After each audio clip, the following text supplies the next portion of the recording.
Mereka nggak tahu, kita juga nggak tahu, wah salah ya. Kita yang harus tahu. Saya pernah teknik ya, teknik orang kaya naik mobil sendiri, terus tiba-tiba ada bis, terus turun banyak orang. Apa komennya orang-orang? Nah itu ada rombongan RT/RW 2 begitu. Nggak tahu saya apa itu maksudnya, mau meremehkan atau apa, kayaknya RT/RW itu selalu loh, jangan salah loh, Pak Jokowi kan punya RT/RW itu persoalannya. Jadi jangan kita mengatakan RT/RW itu tempat yang remeh aja, sering pun ada di RW. Nah ya, kalau punya presiden. nah iya, sekarang putuskan coba.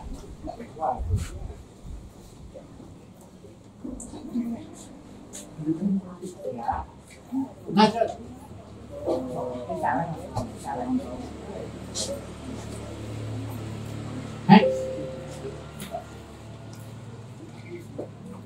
Nah, coba saking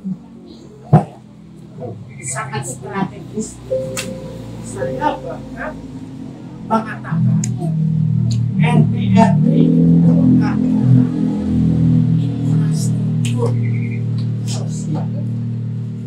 Yang saya mengatakan infrastruktur itu maksudnya bukan infrastruktur perubahan yang ada di lingkungan saya. misalnya apa infrastruktur? Sekarang infrastruktur fisik aja apa? Misalnya fisik ini ya kita RW, Apa? RW, Nah, ya pembangunan itu jalan, saluran air. jembatan, infrastruktur fisik. Artinya sesuatu yang perlu untuk kehidupan kita. Tapi itu yang fisik ya, ada MTK dan segala macam. Itu infrastruktur. Nah, kalau infrastruktur sosial apa? Ternyata infrastruktur sosial itu RT/RW. Sebab apa? Sebab itu. Di RT/RW tadi kan banyak komunitas yang lain. Ada yang hobi, ada yang agama. Itu sama apa enggak dengan RT/RW? Sama apa? Fungsinya. Majelis taklim dengan RT/RW sama nggak fungsinya? Kalau buat fungsi enggak, Pak? Nah, Beda jauh. Karena majelis taklim sama RT itu beda. Kalau ya, saya ada komunitas, ya kan dengan komunitas setempat, tapi kalau RT/RW kan dia buat keluarga.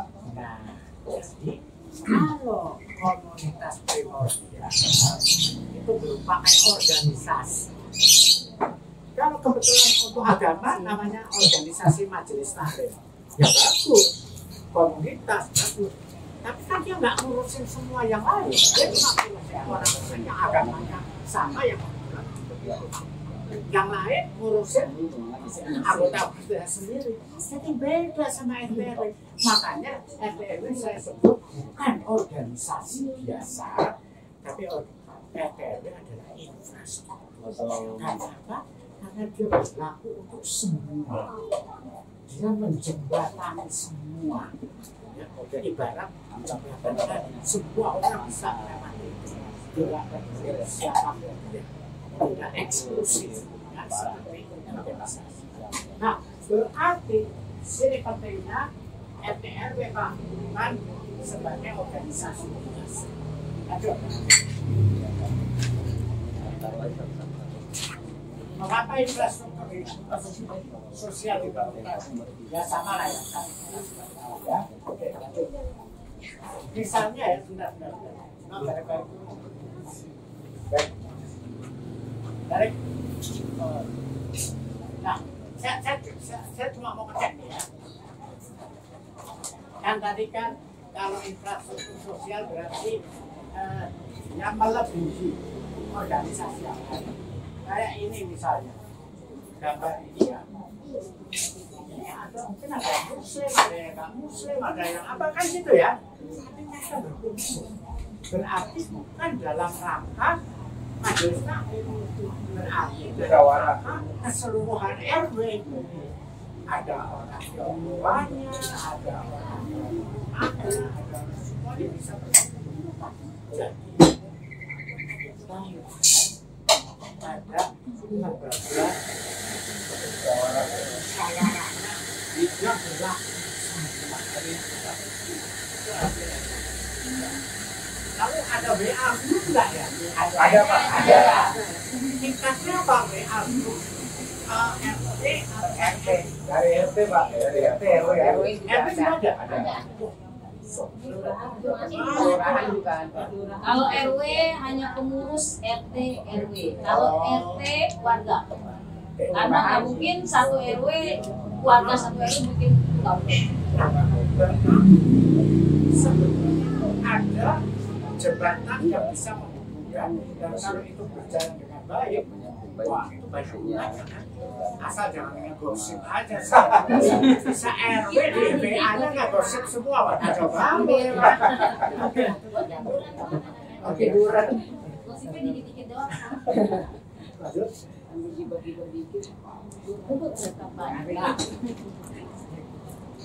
Ini sebetulnya sudah saya bilang, tapi belum saya cek kepada Bapak Ibu yang di RT RW. Tapi sampai sekarang nggak ada yang nggak Pak, Mas itu nggak begitu, semua masih semua berarti masih cocok ya. Cocok kan? Oke, mari kita lihat. Ciri-ciri RT RW sebagai komunitas spasial kan, bukan primordial, bukan cirinya apa? Coba kita lihat satu persatu saya bacakan. Bapak Ibu setuju atau tidak? Kalau nggak setuju boleh juga. Enggak itu Pak. Ya. Satu. Ukuran RT RW relatif kecil. Ya kan, dibanding masyarakat ya. Sehingga satu suara atau aspirasi dan kepentingan setiap warga lebih mudah didengar sehingga lebih mendapatkan perhatian. Ya Pak. Ya. Ada yang nggak setuju? Setuju. Ya jelas lah, kalau Bapak teriak-teriak di Monas, siapa yang mengerti?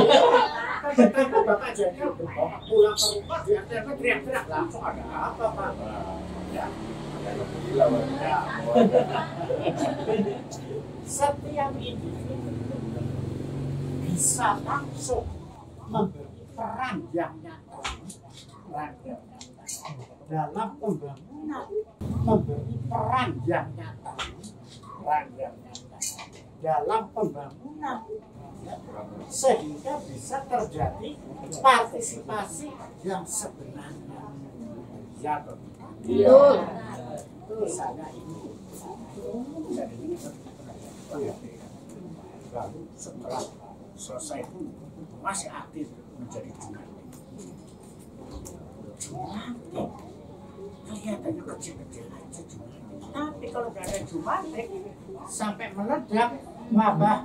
Wah, kita dulu bayangkan itu. Jadi sekecil apapun yang bisa kita lakukan partisipasi.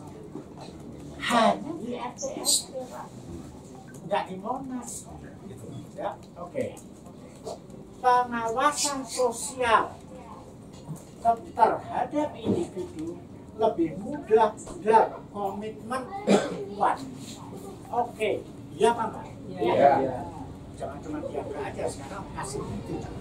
Ibu sekarang coba buktikan pengawasan sosial terhadap individu.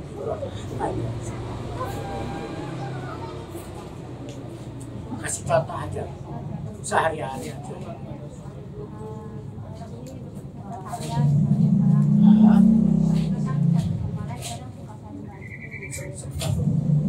Bisa nggak sih peserta dikasih mic? Masih ada mic? Bisa nggak? Kalau nggak, mic saya kasih sementara. Ya, boleh. Supaya kedengaran. Boleh Pak, ini Pak. Karena nanti kan.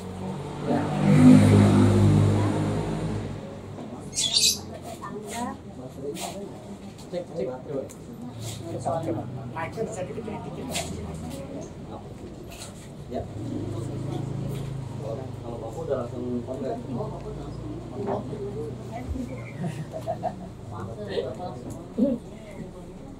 Oh bisa. Kita ambil juga nggak?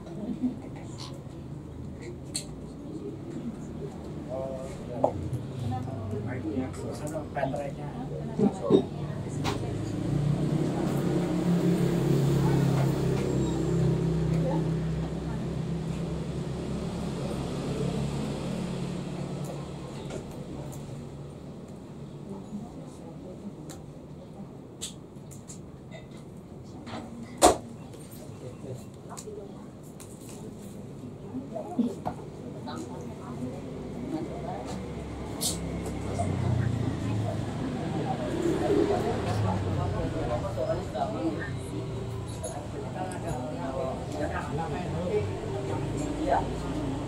Saudara Bu, apa boleh buang? Ala kadarnya, tapi agak kenceng.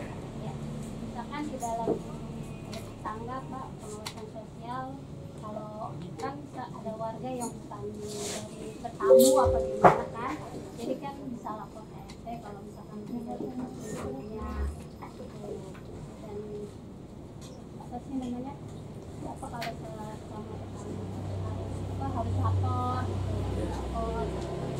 Oke ya, berarti itu namanya pengawasan sosial. Orang di dalam masyarakat tuh harus ada pengawasan sosial. Orang kalau nggak diawasin bisa sembarangan gitu. Nah, jadi pengawasan sosial. Kalau seluruh Jakarta siapa yang ngawasin? Nggak kepegang. Borong-borong presiden. Misalnya katakanlah polisi. Polisi Nggak cukup lah. apa-apa nggak cukup lah ngawasin di seluruh Jakarta. Bisa kecil. Jadi penting, kecilnya itu penting sehingga kita bisa saling mengawasi. Oke, kita tuh lanjut. Next. Komunitas memiliki komitmen lebih besar pada warganya dibanding kelompok profesional manapun. Setuju? Setuju. Tolong kasih contoh lagi. Apa contohnya apa? Mempunyai komitmen yang lebih besar komunitas itu berbeda. Apa itu? Kayak PAUD itu Pak, Bisa. mendirikan PAUD. Cuma terusin ngomongnya. Ya, Pendidikan anak sih. pendidikan anak usia dini. Nah itu kan di tingkat RW kan ada. Ya, tapi sekarang kan kalimatnya Beda. kalau ini komunitas nih, komitmennya lebih besar daripada profesional. Nah, profesional gini, saya kasih contoh. Banyak gini aja, banjir di satu MW atau FD. Banjir ya semua warganya kebanjiran ya pasti aktif dong. Ya, Pokoknya bagaimana supaya sampai tidak banjir kan pasti komitmennya supaya banjirnya selesai. Bandingkan banjir. Pak RW, halo, Pak Lurah, tolong dong drop ke sini Satpol PP atau apa ya, ini daerah saya banjir. Satpol PP datang. Komitmennya Satpol PP sama komitmennya Bapak Ibu semua yang di sini lebih besar mana? Ya warga. Karena itu rumah-rumah saya yang kena banjir, saya kalau Satpol PP kali cuma lihat yang tua. terus pulang. Saya bukan ngatain Satpol PP, tapi ya Satpol PP mau apa? Contoh Pak, contoh. Yang penting ada foto deh Pak. Ya, Laporan. Betul. Sudah dikunjungi. Ya, udah selesai. Jadi ya, coba kita pikir pakai logika aja. Masa komitmen yang sudah ada yang begitu kuat malah mau dihilangkan dengan seperti tadi. Pak RW gak warga saya pengalaman gampang dong. Warga itu justru yang lebih menderita. jadi ingat ya, RT itu strategis. Lanjut. Nah, belum. Belum. Ya. Nih.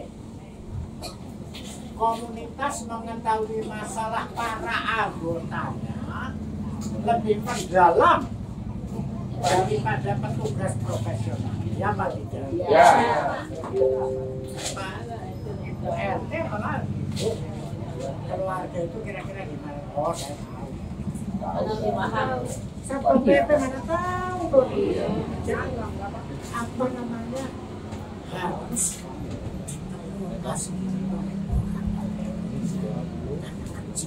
jadi jangan sampai justru pemerintah yang di atas RT itu banyak anak kecil tuh salah. Itu yang kecil. Sekali dirancangnya di Bapeda itu bagi-bagi sektor ini dapat sektor RT RW lewat begitu lewat doang Pak. Dilewat. Bagian kan. tapi selawat Paling capek. harus nulis apa tulis lewat aja tahun depan itu keluar lagi gitu. Dan seperti jadi banyak masalah kita coba kuatkan dan segala masalah. Oke. Jadi petugas profesional dan aparat pemerintah sekedar memberikan jasa,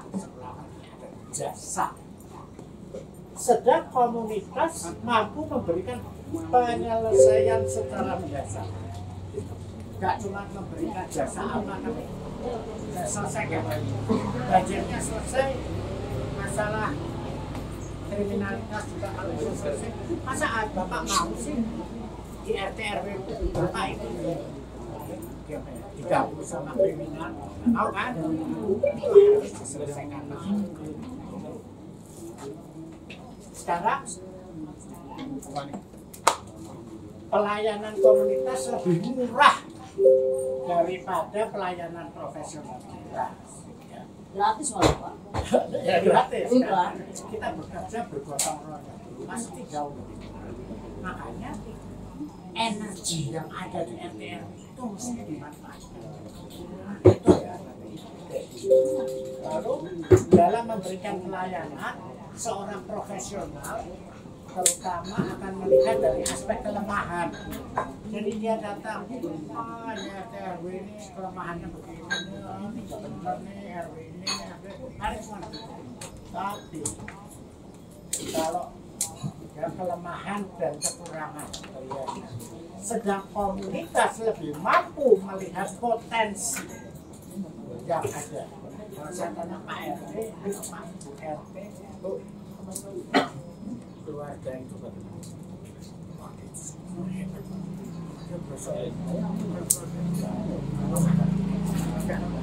Tahu, tapi kalau Pak Lurah aja nggak tahu. Enggak. Jadi ini tahu benar namanya RT sangat jelas. Oke, sepakat ya. Berarti ini juga benar. Nah, karena RT RW itu sangat strategis, maka pembangunan, ingat ya, pembangunan Jakarta, pembangunan kota Jakarta sebaiknya bagaimana? Sebaiknya berbasis pada komunitas. Apa itu maksudnya? Jakarta berbasis komunitas. Oke, lanjut coba. Apa itu? Apa itu pembangunan berbasis komunitas? Ya. Karena tidak usah saya baca semuanya lah. Saya cuma ingin nanti dipelajari sendiri. Ya. Pembangunan kalau berbasis pada komunitas